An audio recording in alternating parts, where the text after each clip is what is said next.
এই যে ওস্তাদ জি। আরে কাকা যে, আসসালামু আলাইকুম কাকা। ওয়ালাইকুম সালাম। কই যাও? যাচ্ছি তো কাকা সঙ্গীতের তালিম দিতে। তোমার ভাবভঙ্গি তো কিছু বুঝি না বাবা। কেন, কি হয়েছে কাকা বলো তো? এই যে ভারতে গেলে সঙ্গীতের উপর বড় ডিগ্রি নিলে, ফিরে এসে আবার এই শহরে সঙ্গীতের তালিম শুরু করলে। কেন, তাদের সমস্যা কি হয়েছে বলো তো কাকা? আরে মানুষ বড় ডিগ্রি নিয়ে বড় জায়গায় যায়, আর তুমি বড় ডিগ্রি নিয়ে ছোট জায়গায় ফিরে আসলে। কাকা, তুমি এরকম একটা কথা বলতে পারলে কাকা? কাকা গো, নিজের জায়গাকে এত ছোট ভাবলে চলে কাকা? সবাই যদি শহরের মুখী হয়ে যায়, তাহলে এই যে ছোট্ট শহর, এই শহরের দিকে মুখ ফিরাবে কে? বড় দামি কথা বলেছো তো বাপ, এমন করে তো ভাবিনি। না ভাবলে কি করে চলবে কাকা বলুন তো? এই দেশ, এই শহর, এই শহরের মাটি, মৃত্তিকা, সোদা গন্ধ, সব কিছু নিয়ে আপনাকে ভাবতে হবে, তাহলে চলবে কি করে বলুন তো? ও আমার দেশের মাটি, তোমার পরে ঠেকাই মাথা। মুন্না ভাই, একজনের পাইছি। বেটার কি লোভ, পয়সা দিয়ে হ্যাঁ নিবেন দিছিল।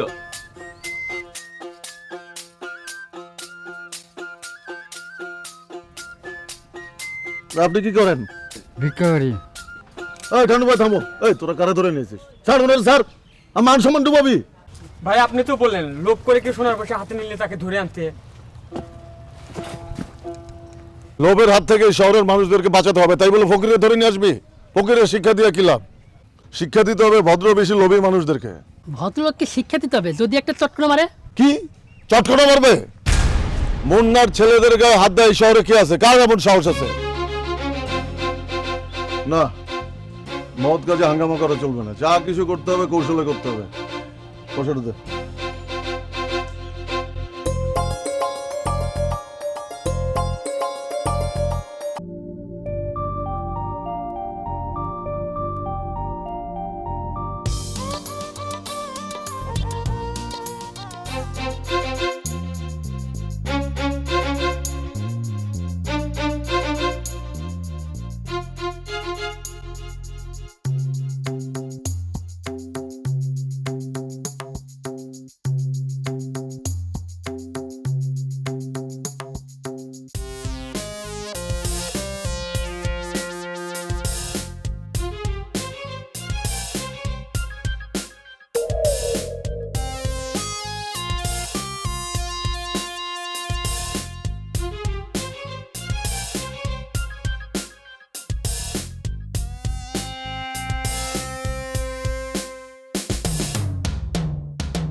এভাবে কি চলে বলো?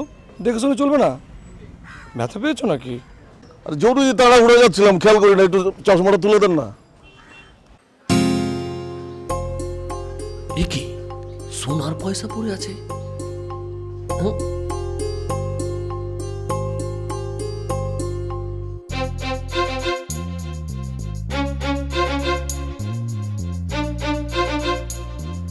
নেয়াটা কি ঠিক হবে নাকি? না না,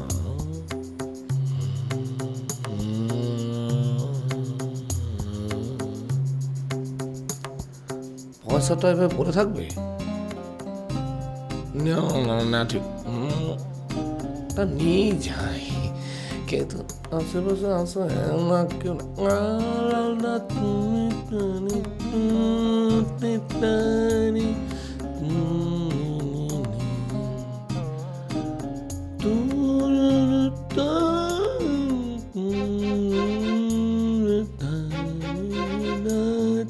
তুমি কেউ দেখে নাই, আশেপাশে কেউ নাই।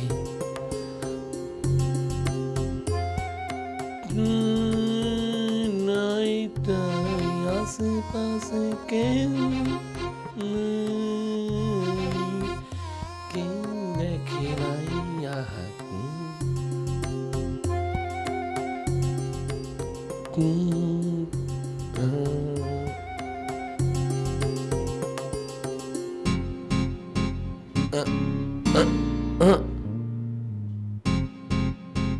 সে কি কথা, পয়সা কি লাগানো নাকি?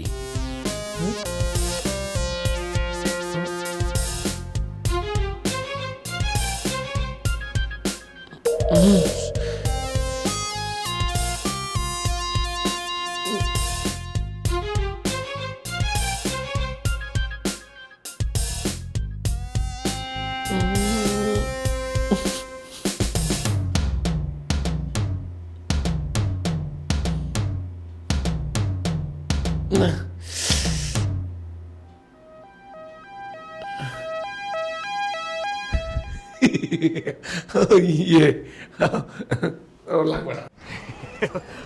লোভে পাপ, পাপে মৃত্যু।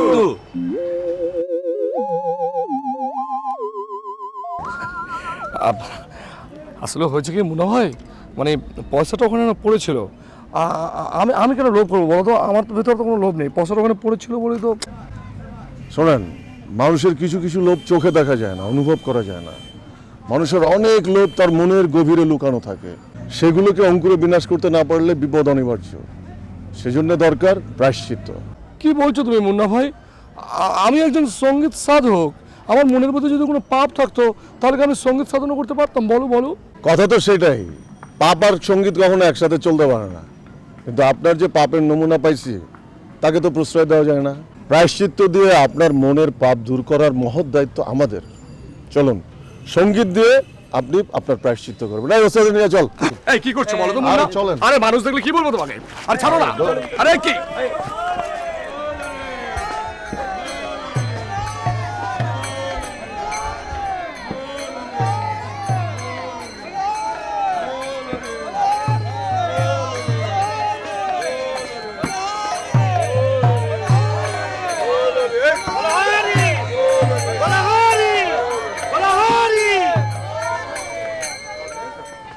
স্বদেশ? দাদা, বাবা আজ শেষ রাতে দেহ ত্যাগ করেছেন। সে কি কথা? উনি দেহত্যাগ করেছেন, আমরা কেউ জানতে পারলাম না যে? একা মানুষ তো, তাই জানানোর আর আমরা ক্লাবের পোলাপানকে মরে গেছি, আমরা জানলে তো সব মাইকিং করে জানাই দিলাম সবাই। আসলে কথাটা এভাবে ভাবিনি মুন্না ভাই। একা মানুষ, তাই কি করব বুঝতে পারিনি। মুন্না ভাই, আমাকে তুমি ছেড়ে দাও, আমি মাস্টারের কাছে শেষ করতে যাবো, আমাকে শ্মশানে যেতে হবে। চলো চলো চলো। আরে ভাবছেন কি একা যাবেন? আমাদের একটা দায়িত্ব আছে না, আমরাও তো যাবো। এই চল, সবাই চল, চল চল চল।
এখনো সে একই অবস্থা।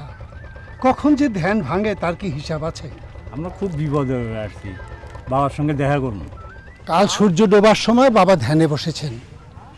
রাত পেরিয়ে গেল, সূর্য উঠল, এতটা বেলা গড়িয়ে গেল, এক চুল নড়েননি, কিছু মুখেও দেননি। আপনার খিদা লাগেনি? আপনার জন্য কিছু নিয়ে আসি। আমার ক্ষুধা তৃষ্ণা নেই, বাবার সাথে থেকে থেকে অভ্যাস হয়ে গেছে।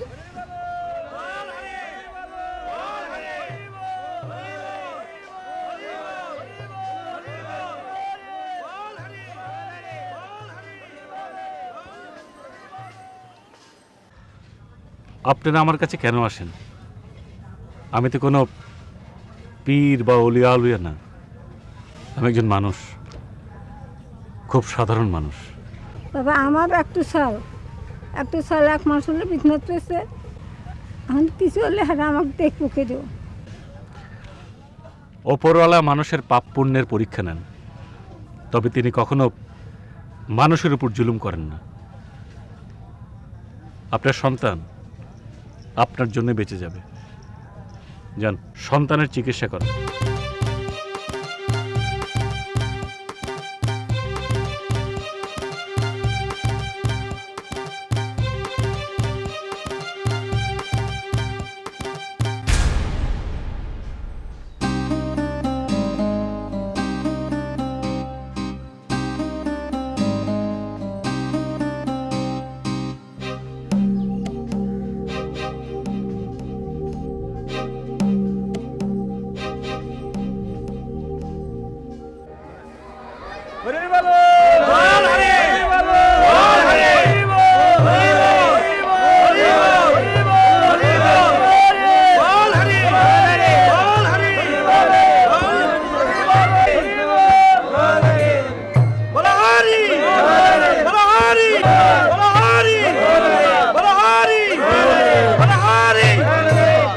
থামো। গণক ঠাকুর, আপনি কিছু বলবেন? ধ্যানে বসেছিলাম, সব যাত্রার শব্দে আমার ধ্যান ভেঙে যায়। জন্ম এবং মৃত্যুর ধ্বনি বড়ই প্রলয়ন করে। আসা এবং যাওয়ার সময়টা সবাইকে জানান দিয়ে যায়। যখন জানতে পারলাম দেবেশ রায় মারা গেছে, তখন আর থাকতে পারলাম না। এমন তো হতে পারে না, এমন তো হওয়ার কথা না। ওনার তো মারা যাবার কথা না। সে কি কথা? আপনি এই সময় এইসব কথা কেন বলছেন? মানুষের জন্ম হলে সেই মানুষের মৃত্যু হবে, এটাই তো স্বাভাবিক, তাই না? কিন্তু ওনার তো এরকম হওয়ার কথা না। গণক ঠাকুর, আপনি এসব কি বলছেন? 3 মাস আগে আমি ওনার হাত দেখেছিলাম, সেখানে মৃত্যু লেখা ছিল না। তাহলে মাস্টারমশাই মারা গেল কেন? সেটাই তো আমি ভাবছি। আমি আমি ওনার হাতটা আবার দেখতে চাই। আরে না না, মুখাগ্নি শুরু হয়েছে, এখন অন্ত্যেষ্টিক্রিয়ার কোনো বিঘ্ন করা যাবে না। তাহলে তো সত্য অজানা থেকে যাবে। পুরোহিত ঠাকুর, উনাকে বাবার হাতটা দেখার অনুমতি দিন। মারি বলছে সব কি শুরু হয়েছে? স্বদেশ মাস্টারমশাইয়ের আত্মার কষ্ট হবে, যে বুঝতে হবে তোমাকে। গণক ঠাকুরের গণনা মিথ্যা হয় না। উনার মনে যখন সন্দেহ ধরা পড়েছে, আমিও আসল সত্যটা জানতে চাই।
স্বদেশ, মাস্টারমশাইয়ের হাতে একটা নতুন রেখার যোগ হয়েছে। নতুন রেখা? কি রেখা? অস্বাভাবিক মৃত্যু রেখা। ওনার মৃত্যু স্বাভাবিক নয়। স্বাভাবিক মৃত্যু নয় মানে? তাহলে ওনাকে কেউ, হাতের রেখা তাই বলে। তাহলে তো বিষয়টা থানাতে জানাতে হয়।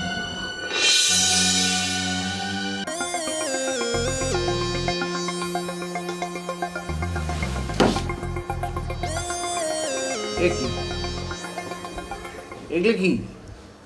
আপনি কি? স্যার আমি সিডিওয়ালা স্যার। সিডিওয়ালা? থানা নাকি আপনি সিডির দোকান বানাতে আসছেন? জি জি না তো স্যার। তাহলে এগুলো নিয়ে আসছেন কেন? স্যার উনি বললেন আপনাকে এগুলো আনতে বলছেন। ভাই জি, তোর জন্য তো আমার চাকরি যাবে দেখতেছি। অযথা একটা লোককে হয়রানি করা যে অন্যায়, সেটা জানোস না? স্যার ওই রওনা তো আমি ঠিকই দিছিলাম স্যার, ওই দোকান পর্যন্ত পৌঁছতে স্যার ফিল্মের নাম ভুলে গেছি, ভাবলাম খালি হাতে আসি কেমনে স্যার, তাই স্যার। তাই স্যার দোকান শুদ্ধ নিয়ে আসছো? এই বেটা ভাই, বিনা কারণে কাউরে হয়রানি করলে সেটা যে শাস্তিযোগ্য অপরাধ, জানোস না? স্যার ভুল হয়ে গেছে, এবারের মতো মাফ করে দিন স্যার। আমারে বলে কোনো লাভ নেই, উনি যদি মাফ করে তাহলে ঠিক আছে। ভাই একটা মিস্টেক হয়ে গেছে, আপনি যদি আমার মাফ করে দিতেন ভাই। সি সি সি সি, এগুলো কি বলছেন স্যার? আপনি যদি আমার একবার ফিল্মের নাম বলতেন স্যার, তাহলে তো স্যার আমি এখানে নিয়ে চলে আসতাম স্যার। আমি না, আমার বেগম সাহেব, ও মুন্না ভাই এমবিবিএস এর খুব ফ্যান। ওই মুন্না ভাই এমবিবিএস এর কি কি জানি রিলিজ হয়েছে, ওগুলো একটু দেখতে চায়। আরে আগে করবেন না স্যার, মুন্না ভাই এমবিবিএস আর লাগে রাহু মুন্না ভাই, এগুলো তো এখানেই আছে। আর মুন্না ভাই জিন্দাবাদ সেটা রিলিজিং পর্যায়ে আছে, রিলিজ হলেই আমার ফোন দিও স্যার। হ্যালো, আসসালামু আলাইকুম, সিরাজগঞ্জ থানা, কে বলছেন প্লিজ? স্যার মুন্না ভাই নিজে ফোন দিচ্ছেন স্যার। কোন মুন্না ভাই? মুন্না ভাই তো একটাই স্যার, মুন্না ভাই এমবিবিএস। জি স্যার। জি স্যার। হ্যালো, হ্যাঁ ওসি আসাদ বলতেছি। স্যার আমি মুন্না স্যার। কোন মুন্না? স্যার টেরা মুন্না স্যার, আমি বড় ঝামেলায় পড়ে গেছি স্যার। তুমি আবার ঝামেলার মধ্যে পড়বা কি? তুমি তো মানুষের ঝামেলায় ফালাও। বিশ্বাস করেন স্যার। তুমি কই? শ্মশানে স্যার। বাহ, মানুষে মরার পরে শ্মশানে যায় আর তুমি মরার আগেই গেছো। বাহ, ভালো। এখানে একটা অন্যরকম ঘটনা ঘটে গেছে স্যার।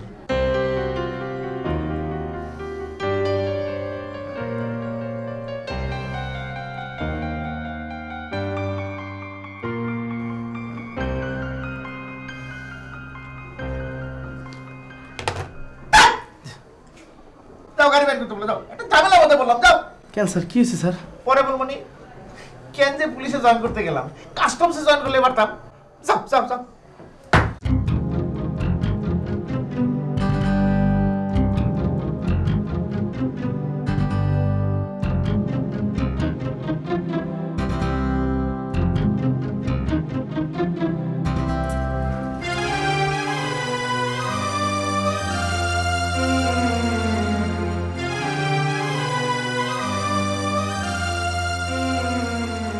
আসেন স্যার আসেন, বড় ফাপড়ের মধ্যে আছে স্যার। ফাবরের মধ্যে? ফাবরের কি দেখছে? একটা নর্মাল ডেড আর এই ডেড বডি চিতার মধ্যে তুলছে। চলুন সবাই থানায়, তারপর ফাবর কারে বলে সেটা দেখেন। আর কি বলছেন? মারি বলছি, মানে মনে হচ্ছে তো ওস্তাদজির এই শেষকৃত করতেছে, প্যাচে পড়ে গেলুম। আচ্ছা ওস্তাদজি, আপনি একজন শিক্ষিত মানুষ, আপনি যাই না শুনে ডেড বডিটা চিতায় উঠে দিয়ে দিলেন কেন? আগে জানলে কি চিতায় তুলতে দিতুম বলুন? মাস্টার মশাইয়ের দেহ তো চিতায় তোলাই ছিল। যেই অমনি মুখাগ্নি করতে যাবে, তখনই গণক ঠাকুর করতে গেছে বললো যে মাস্টার মশাইয়ের মৃত্যু নাকি স্বাভাবিক নয়। আর অমনি বিশ্বাস করলেন না? ওনার গণনা মিথ্যা হয় না। আরে মিয়া, সারা জনম শুনে আসলাম যে জীবিত মানুষের হাতে রেখা গণনা করা হয়, আর এখন শুনতেছি মরা মানুষের হাতে রেখা গণনা। আমি কেন, আমার বাপ দাদাও তো জীবনে কোনোদিন এই কথা শুনে নাই। শুনুন দারোগা বাবু, আমি যখন লাকনুতে সঙ্গীত চর্চা করতে গিয়েছিলাম, ওখানে আমার ওস্তাদের কাছে একজন জ্যোতিষী প্রায় আসতো। তিনি ওনাকে মৃত্যুর পর হাত দেখে মৃত্যুর কারণটা বলে দিতে পারতেন। অবশ্য শুধু লাকনুতে না, কামরূপ কামাখ্যাতেও নাকি এরকমের জ্যোতিষীর সন্ধান পাওয়া যায়। মিয়া, আরে জ্যোতিষীর কথা কি আইন মানবে নাকি? আইন চাইছে প্রমাণ। ওনার শরীরে কি কোনো আঘাতের চিহ্ন আছে? না ওসি সাহেব, বাবার শরীরে কোনো আলামত নেই।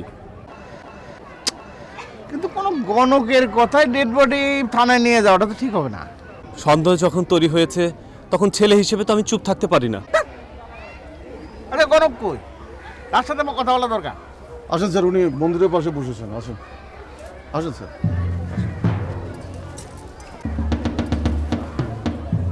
আপনার মনের অবস্থা আমি জানি। আপনি বড়ই বিচলিত, তাই না? একদিন তো জানতাম হাতের রেখা গণনা করে আপনার ভবিষ্যৎ বলে, এখন এই মনের খবর বলে দিতেছে। মন তো একটা অদৃশ্য জিনিস, সেটার খবর বলেন কেমনি? অদৃশ্য দেখতে চাইলে দেখা যায়, আলামতি তার অবস্থান বলে দেয়।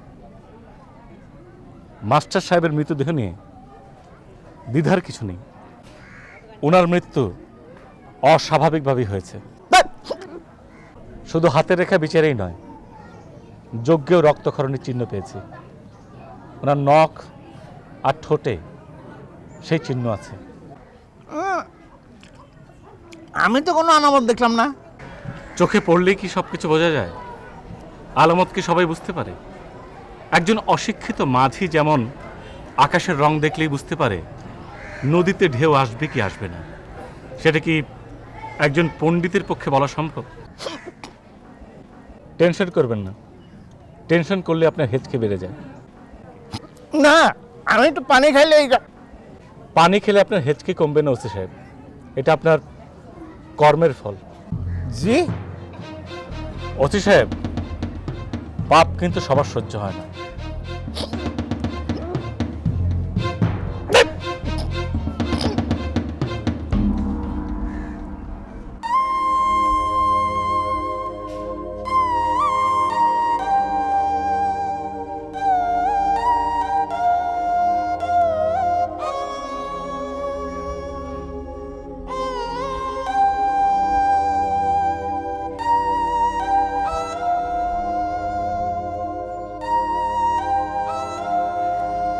কাঁদিস না বোন, কাঁদিস না। বাবার দেহটা ভস্য হয়ে গেল তাই? না রে, বাবার দাহ হয়নি।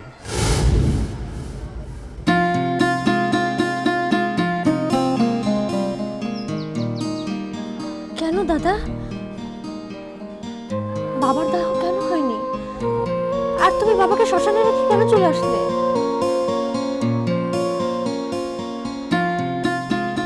কি হলো দাদা, কথা বলছো না কেন? আমাকে বলো, বাবার দাহ কেন হয়নি? আর বাবাকে তুমি শ্মশানে রেখে চলে আসলে? বাবাকে শ্মশানে রেখে আসিনি রে, পুলিশ মরাদেহ থানায় নিয়ে গেছে।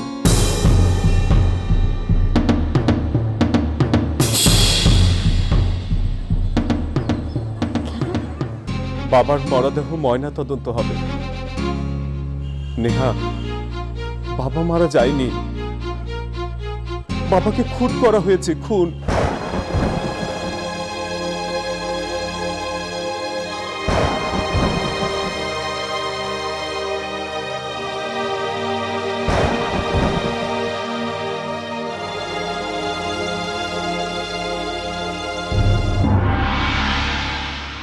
নেহা, নেহা বোন আমার, নেহা দিদিমা।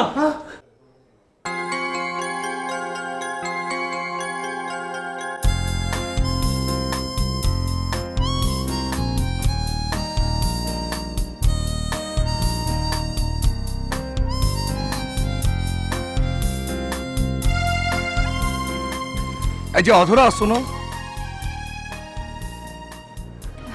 অধরা, ওই দেখ, ওস্তাদের চোখে ধরার জন্য কলেজে ছুটি এসেছে। কি রে, ডেটিং এ যাচ্ছিস নাকি? আরে ফাজলামি করিস না তো, যা ক্লাসে যা, আমি পরে আসবো, যা। আয়, আমরা যাই।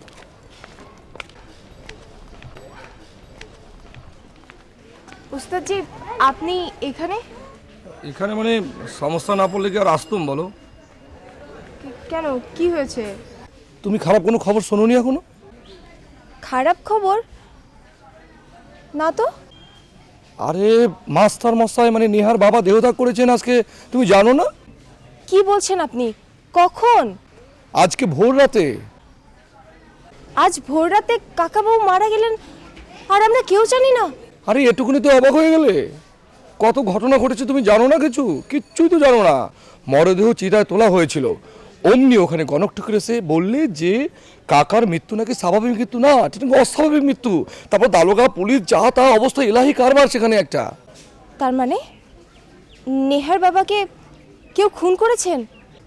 অমন কথাই তো চলছে, এখনো কিছু বলা যাচ্ছে না। দেখা যাক কোথাকার জল কোথায় গিয়ে গড়ায়। আচ্ছা ভালো কথা, অনুভব কোথায়? অনুভব কেন ভাইয়াকে কি সন্দেহ করা হচ্ছে?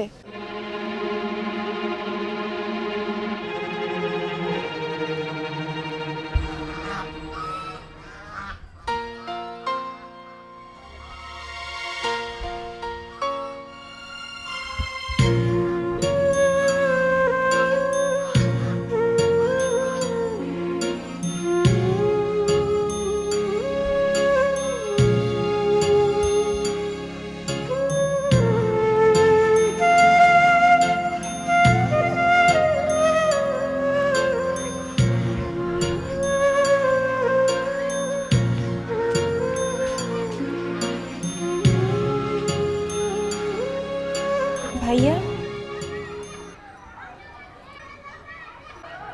নেহার বাবা মারা গেছেন। তুই খবর পাসনি? তাহলে তুই কাঁদছিস কেন? কোথায় যাচ্ছিস? ভাইয়া, তোর যাওয়াটা ঠিক হবে না। কাকা বাবুর লাশ পুলিশ নিয়ে গেছে, ইনভেস্টিগেশন হবে। কাকা বাবু নাকি খুন হয়েছে।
শেষ হয়ে গেল, সব শেষ হয়ে গেল। এক অশুভ ছায়ায় সব শেষ হয়ে গেল। আমার বাবার স্বপ্ন, চৌধুরী পরিবারের স্বপ্ন, এতগুলো মানুষের আশা, সব শেষ। কোনো কিছু শেষ হয়ে যায় না স্যার, হয়তো থেমে থাকে। আপনি এখনো স্বপ্ন দেখেন। এই মিল বন্ধ হওয়ার পর পর আমিও স্বপ্ন দেখতাম। স্বপ্নগুলো এখন ধূসর হয়ে গেছে। এতগুলো বছর রাজনৈতিক পট পরিবর্তন, চক্রান্ত, সব কিছুই। আপনি নিরাশ হবেন না স্যার। আমি নিরাশ হই না। আমার দুঃখ মিলের কর্মচারীদের নিয়ে। আপনার মতো তাদেরও স্বপ্ন এই মিল একদিন চালু হবে, নতুন করে প্রাণ ফিরে পাবে এই চৌধুরী জুট মিল। এতগুলো মানুষের স্বপ্ন মিথ্যে হতে পারে না স্যার। তাই যেন হয় ম্যানেজার সাহেব, তাই যেন হয়। হ্যালো, তুমি কোথায়? কেন? আমি তো মিলে। তুমি এখন একটু বাসায় আসো, খুব দরকার। কি হয়েছে বলো তো?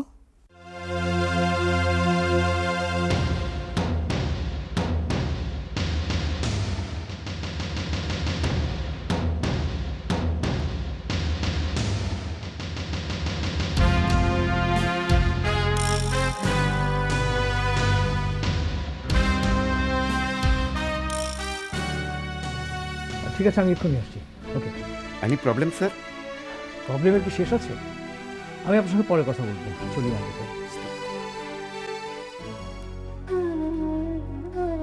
ও দিদি ভাই, দিদি ভাই, এমন ভাবে কান্নাকাটি করিস নে। তোদের যে শক্ত হয়ে দাঁড়াতে হবে, এমন করে ভেঙে পড়লে চলবে? তাহলে যে আমি শেষ হয়ে যাব দিদি ভাই, আমি যে শেষ হয়ে যাব।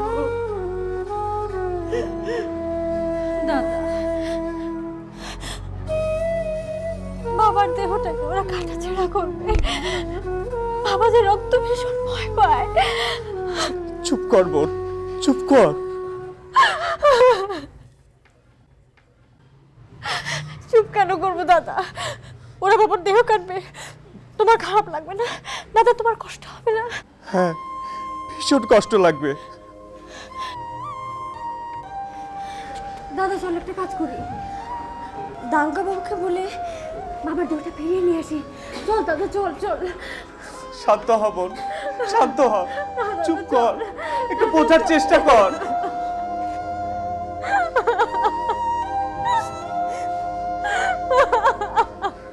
তোমার প্রশ্নের ফল আজকের এই পরিস্থিতি। এতে প্রশ্রয়ের কি হলো? তুমি যদি অনুভবকে সব বিষয়ে প্রশ্রয় না দিতে, তাহলে আজকের এই পরিস্থিতির সৃষ্টি হতো না। তুমি অনুভবের মানসিক অবস্থাটা বোঝার চেষ্টা করছো না। তার মানে তুমি বলতে চাচ্ছ যে আমি অনুভবের মানসিক অবস্থা বোঝার চেষ্টা করি না? চেষ্টা করো না তা তো বলছি না, কিন্তু তুমি বর্তমান পরিস্থিতিটা বোঝার চেষ্টা করছো না। আমরা তো বিপদের সম্ভাবনার কথা ভাবছি, তার মানে এই না যে আমরা বিপদের মধ্যে আছি। ভাইয়া সব কিছুই তো অনুমান মাত্র। ওস্তাদজি শ্মশানে গিয়েছিলেন, সেখানে কাকাবাবুর মৃত্যু নিয়ে অনেকেই নানান কথা ছড়াচ্ছে।